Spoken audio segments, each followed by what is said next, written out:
सभी बच्चाहारों को और बंधाहारों को बुंदेली पाठशाला में स्वागत है।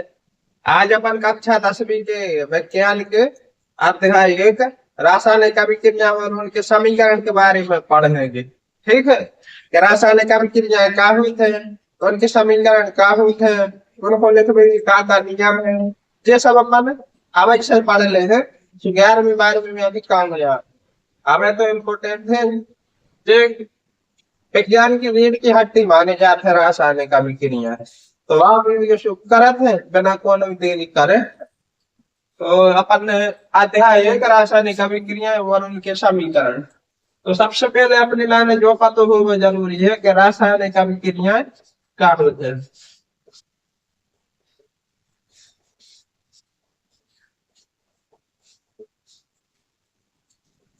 अपन जो पता हो वो जरूरी है कि रासायनिक अभिक्रिया हो क्या है।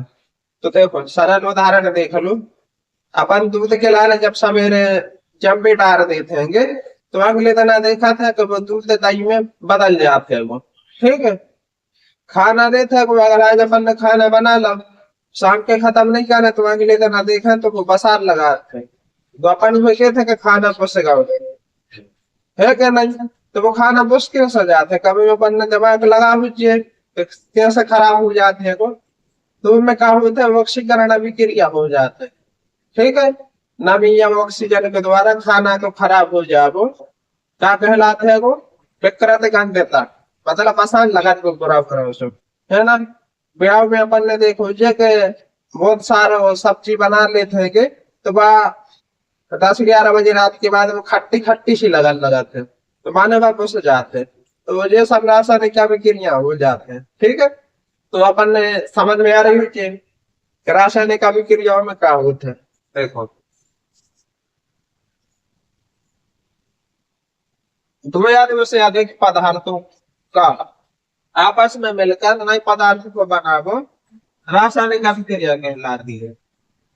दो या दो से अधिक पदार्थ मिलकर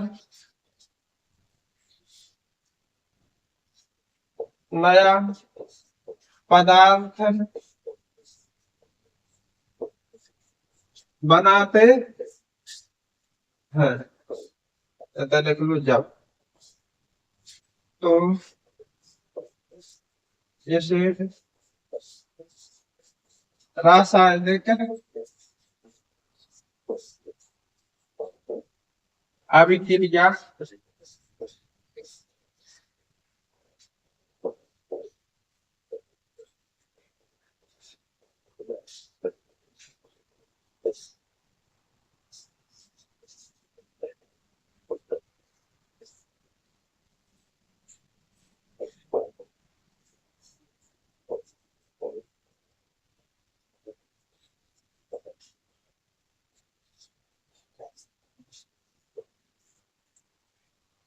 तो रासायनिक अभिक्रिया आप समझ लो क्या होता है।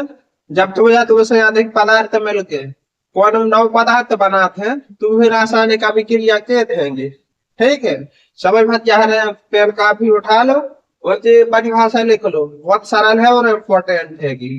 ठीक है, जब दो या दो से पदार्थ, दो या दो से अधिक पदार्थ मिलकर कोई नव पदार्थ बनावे तो एक हो रासायनिक अभिक्रिया कहते हैं।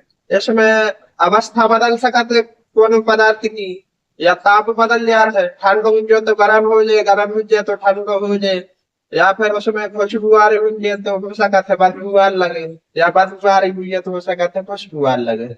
जैसे बर्फ है नी, बर्फ जल में बदल जाता है। ठीक है, और जल बर्फ में बदल जाता है। ठीक है, तो यहाँ क्या होता है, बर्फ को जब अपन जल में बदलते हैं तो उसमें तापमान को जोड़ना पड़ता है। ठीक है, तापमान बढ़ाना पड़ता है। और अगर जल से बर्फ बना रहे हैं तो तापमान ही कम करना पड़ेगा। माने ऐसा देख रहे हैं अपन के ठंडी चीजें गर्म हो रही और गर्म चीजें ठंडी हो रही। ठंड करने तो तापमान कम हो जाए, गर्म करने तो तापमान बढ़ा देगा। तो जो नहीं होता है रासायनिक अभिक्रिया, तो जब दो या दो से अधिक पदार्थ या एक एक पदार्थ, ठीक है, कोई मिल के नव पदार्थ बना रहे हैं तो वो रासायनिक अभिक्रिया हो जाता है।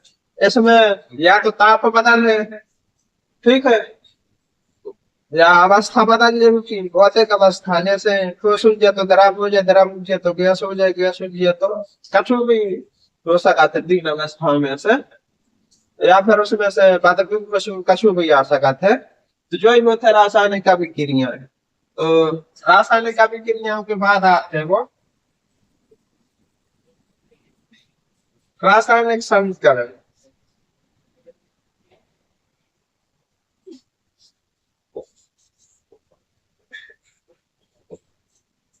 रासायनिक समीकरण का अर्थ है जब अभिक्रिया को रासायनिक सूत्र द्वारा लिखो, रासायनिक समीकरण कहलाता है। अभिक्रिया को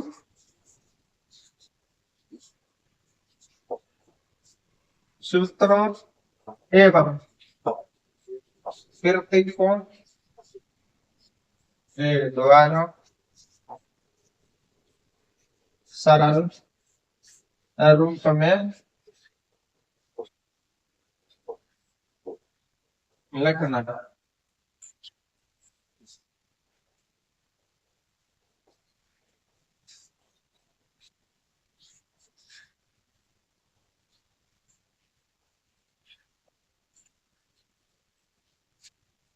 अपने देखो रासायनिक अभिक्रिया होता कौन, वह सूत्रों और प्रतीकों के द्वारा सरल रूप में जब लिख देते हैं तो वो होता है रासायनिक समीकरण। जैसे एक अभिक्रिया देख लो, अभिक्रिया देख लो, हाइड्रोजन या हाइड्रोजन और ऑक्सीजन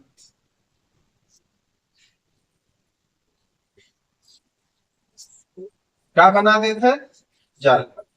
जा हो गई अभिक्रिया, ठीक है, अभिक्रिया हो गई। तो अपन ने दिखा रहा है कि हाइड्रोजन और ऑक्सीजन में मिलकर जल बनाता होगा। तो इनमें अपने लाना रासायनिक समीकरण में जब लिखेंगे तो अपन सूत्र और प्रतीक द्वारा लिखा, तो हाइड्रोजन का सूत्र होता है कोई H2, होता है वो, ऑक्सीजन को होता है वो O2, तीर को निशान लगा दे और क्या बनेगा, जल। जल का सूत्र होता है H2। अब इनके परमाणु बराबर कर दो, हाइड्रोजन दो है तो हाइड्रोजन है, ऑक्सीजन दो है अतः एक है तो आगे दो लगा दो। अब हाइड्रोजन चार हो गए तो अतः दो लगा दो, सब बराबर हो गए, ठीक है। ऐसे जो बराबर का रहता है ना, इनको बोला था संतुलित रासायनिक समीकरण। इसी रासायनिक समीकरण के दोनों पक्ष के परमाणुओं को बराबर कर दो, संतुलित रासायनिक समीकरण कहलाते हैं। आज जो नंबर में परिभाषा आ जाए तो लिख जाए, ठीक है, समझ में आ रही मुझे। अब अपन लिखाते हैं नियम, नियम देख लो। रासायनिक समीकरण लिखने के नियम क्या कहेंगे, तो अभी के क्या सही देखो,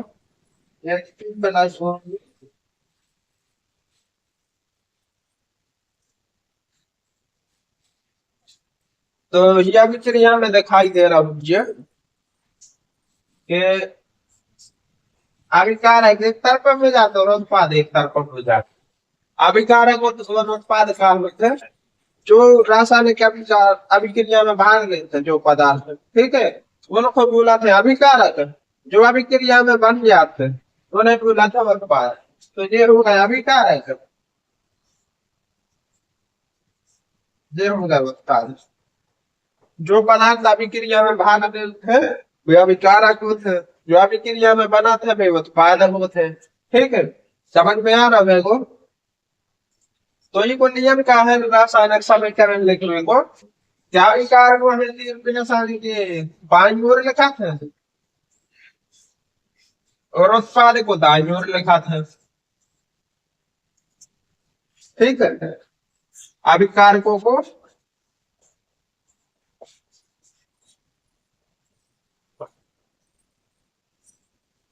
बाईं ओर, ठीक है।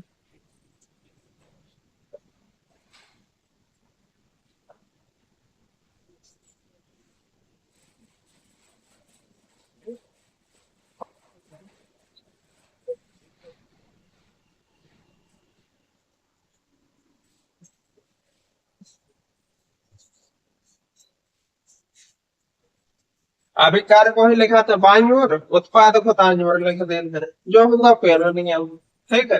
अब दूसरा नियम क्या है कि अगर अभिक्रिया में दो से ज्यादा पदार्थ भाग ले रहे हैं, तो देखो हाइड्रोजन और ऑक्सीजन भाग ले रहे हैं, माने दो पदार्थ है, तो इनके बीच में धन को निशान लगा देना।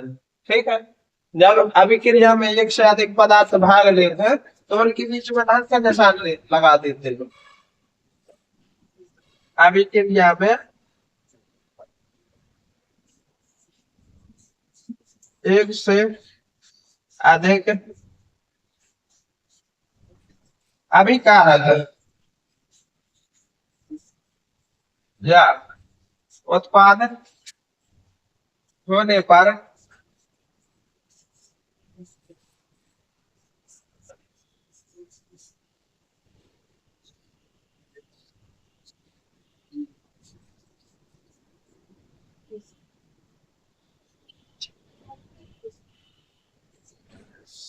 अभिक्रिया में अगर एक से ज्यादा पदार्थ भाग लेते हैं, अभिकारक हो सकते हैं भी या उत्पाद हो सकते हैं।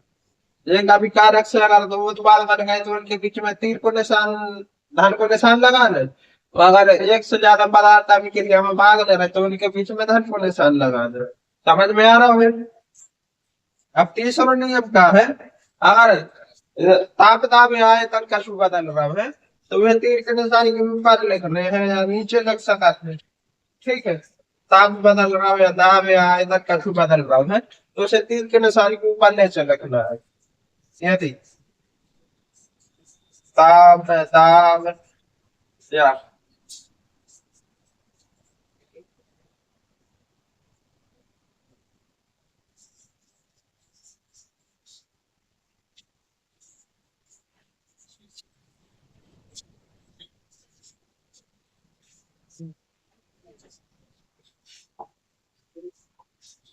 अभिक्रिया में अगर ताप दाब या आयतन का शुभ हो, तो उनको तीर के निशान के ऊपर या नीचे लिख देंगे। और चौथा नियम है उत्प्रेरक के बारे में। यदि अभिक्रिया में उत्प्रेरक भाग ले रहे हैं, तो वह तीर के निशान के ऊपर या नीचे लिखने हैं। ठीक है। अगर जैसे ताप भी हो और उत्प्रेरक भी है, अगर जैसे मान लो 100 डिग्री तापमान होगा, ठीक है, यहाँ उत्प्रेरक मान लो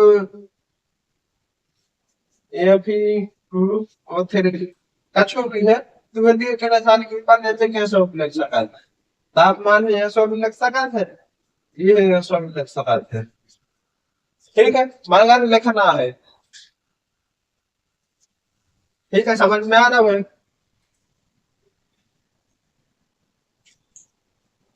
अरे राधे,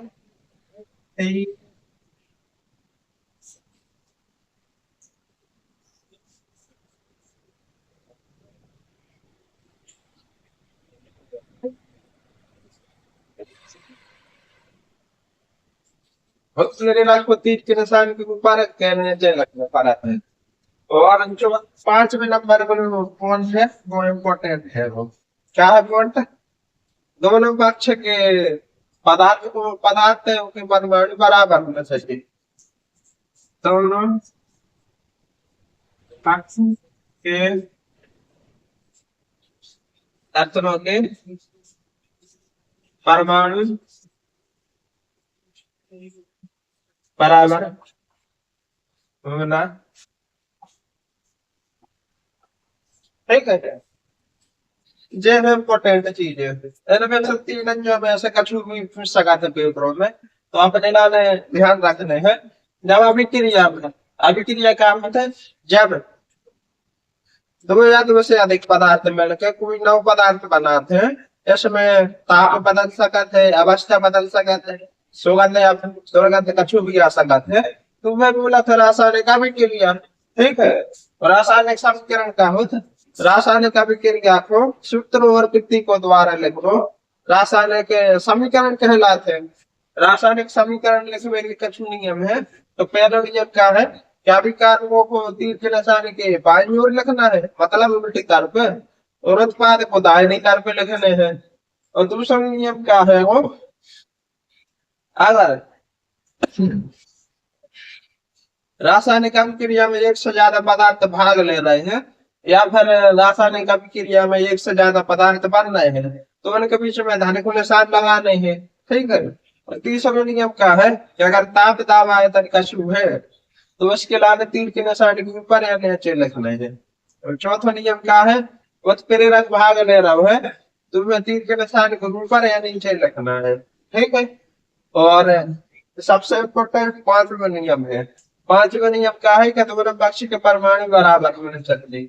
जैसे जो समीकरण दिखाई दे रहा है कि यहाँ हाइड्रोजन तो है, यहाँ हाइड्रोजन तो है, ऑक्सीजन दो है, ऑक्सीजन यहाँ एक है, तो ये संतुलित नहीं है। जो समीकरण ये संतुलित कर भी है, यहाँ ऑक्सीजन दो है तो इधर ऑक्सीजन दो कर दो, तो हाइड्रोजन तो चार हो गए थे, अब हो गया ये संतुलित क्योंकि दोनों पक्ष के परमाणु बराबर है।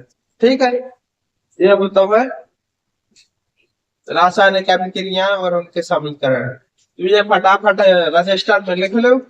अब आगे अपन पढ़ेंगे रासायनिक अभिक्रियाओं के प्रकार के बारे में। ठीक है, तो लिख लो।